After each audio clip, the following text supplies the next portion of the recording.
ధూర్తుల పట్ల ధూర్తత్వముతోనే ఉండాలి అంటున్నాడు శాస్త్రకారుడు. వ్రజంతి తే మూఢధియః పరాభవం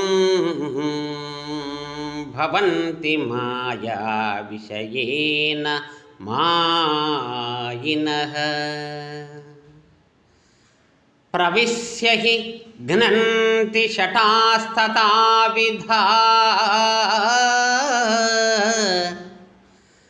న సంవృతాంగా నిశితా ఇవేషవః.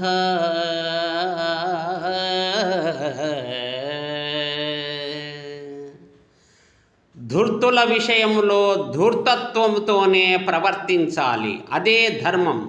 అలా చేయని వాడు దుఃఖాన్నే పొందుతాడు. ఆ కపటులు ఇంట బయట ప్రవేశించి అమాయకత్వాన్ని, చేతగాని తనాన్ని ఆసరాగా చేసుకొని బీభత్సం సృష్టిస్తారు. కవచం ధరించకుండా ఉన్న వాని శరీరానికి బాణాలు లోపల ప్రవేశించి చంపినట్లు వీళ్ళు చంపుతారు సుమా.